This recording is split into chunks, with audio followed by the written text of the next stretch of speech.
Aku bisa memberitahumu bahwa datang ke sini hari ini hanyalah perintah dari Lord Zeus. Jika menurutmu identitasmu sebagai dewa liar layak disebutkan, aku tidak keberatan memberimu pelajaran yang bagus. Hebo memelototi Qin Yichen, dan hampir mematahkan Qin Yichen menjadi 8 bagian dengan matanya. Pendekatan yang begitu sederhana, tindakan narsisme yang tidak tahu malu. Tidak ada yang benar-benar berpikir bahwa Dewi masa muda, yang telah menjadi salah satu dari 12 dewa utama, masih akan peduli dengan kulit yang bau, kan? Hebo pertama-tama menggambar garpu baja besar ke Qin Yichen di dalam hatinya.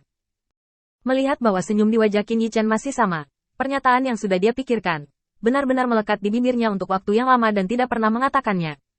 Tampaknya kata-kata ini terlalu sedikit mematikan baginya, dan itu bahkan tidak menyakitkan. Heber berpikir sejenak dan kemudian mengerti.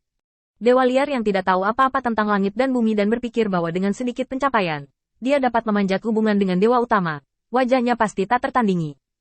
Kata-kata biasa tidak bisa merangsangnya lagi. Jika Anda ingin dia mengucapkan kata-kata yang menyinggung Tuhan Allah, Anda harus berusaha keras. Dengan tangan melingkari dadanya, Hebo menatap Qin Yichen. Apakah kamu tidak punya sesuatu untuk dikatakan? Setelah akhirnya menunggu kalimat ini, Qin Yichen tersenyum sedikit dan hanya menggelengkan kepalanya. Tentu saja saya tahu bahwa tindakan ini tidak dapat memuaskan Anda. Tentu saja, saya di sini bukan untuk tujuan apa yang Anda pikirkan. Aku hanya dewa liar. Tentu saja aku tidak ada hubungannya denganmu, salah satu dari 12 dewa utama. Heber membuka mulutnya, mencoba berdebat, tetapi tidak bisa berbicara. Selain itu, statusnya rendah. Semua orang secara pribadi telah mengakuinya, apalagi yang bisa dikatakan tentang identitas. Meremehkan ide Lahama ingin makan daging angsa? Qin Yichen secara langsung membantah pernyataan ini. Bagaimana dia bisa membantahnya? Postur busuk ini hanya menyegarkan 3 pandangan Hebo. Sudut mulut Qin Yichen sedikit terangkat, dan dia dengan rakus mengagumi tubuh Hebo. Tubuh yang indah, penuh dengan nafas yang menggoda.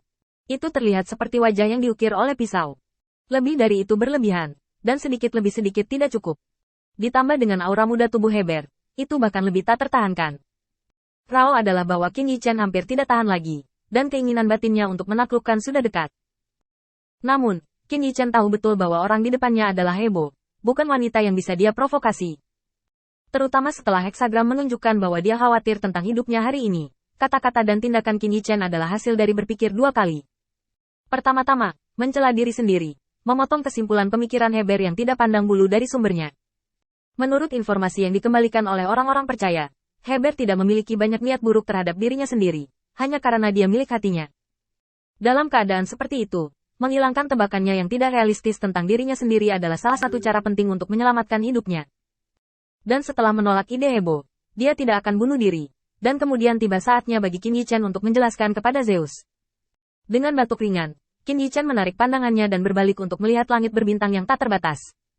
Saya mendengar bahwa Dewi Pemuda memiliki wajah yang tak tertandingi di dunia. Ketika saya melihatnya hari ini, itu benar-benar sesuai dengan reputasinya. Aku benar-benar tidak bisa memikirkan apapun yang akan melengkapi kecantikanmu. Jadi, mari kita ambil hadiah kecil. Qin Yichen mengeluarkan kotak itu dan mendorongnya ke arah Hebo. Hebo benar-benar bingung dengan kata-kata Qin Yichen.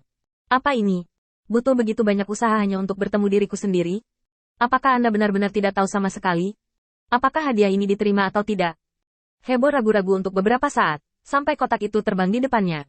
Lalu Hebo kembali sadar, mengambil kotak itu, membukanya, dan meliriknya. Itu tidak berisi apa-apa selain cermin. Pengerjaannya sangat halus, dan permukaan cermin sangat halus. Seolah-olah Anda dapat melihat dunia lain dari cermin kecil ini. Heber mengerutkan kening. Apa maksudmu? Di hadapan bajingan, Hebo telah melihat terlalu banyak dan tahu bagaimana menghadapinya. Tetapi Qin Yichen benar-benar melebihi harapan dan kognisinya. Untuk mengatakan bahwa dia tidak tergerak oleh kecantikan, mata yang menatapnya sebelumnya jelas ditulis dengan keserakahan dan keinginan. Tetapi jika dia ingin mengatakan bahwa dia dibutakan oleh kecantikan, Qin Yichen menoleh dan bahkan tidak menatapnya. Dia mengatakan bahwa dia tidak tahu tentang dia, tetapi mengirim hadiah. Terlepas dari pengerjaan yang sangat indah, cermin ini tidak ada hubungannya dengan itu. Tindakan kontradiktif inilah yang membuat keingintahuan Heber benar-benar tergugah. Apalagi setelah bertemu Qin Yichen, sampai sekarang, dia belum melakukan hal yang luar biasa.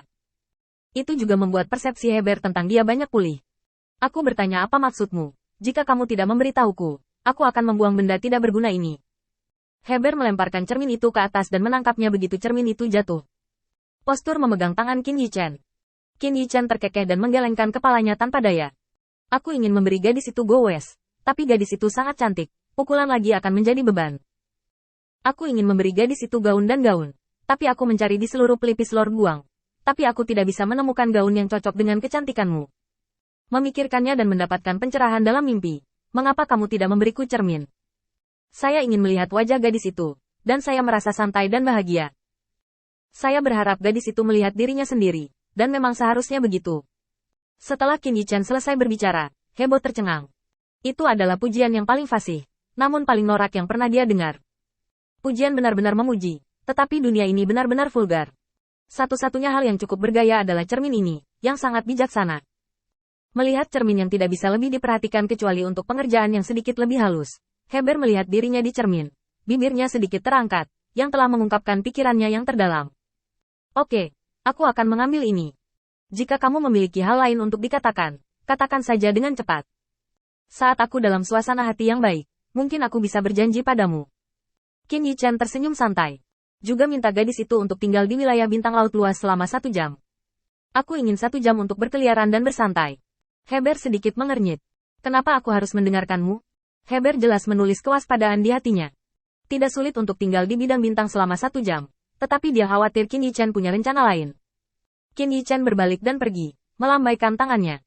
Karena kamu datang di bawah perintah Lord Zeus, kamu harus mengerti bahwa tidak ada gunanya kamu kembali terlalu dini. Melihat punggung Qin Yichen, dan mendengarkan apa yang dia katakan, pikiran Hebo tidak bisa berbalik lagi. Apakah ini caranya peduli pada orang lain? Bahkan jalan keluar telah ditentukan untuknya. Heber menatap benda di tangannya, tidak tahu harus berbuat apa untuk sementara waktu.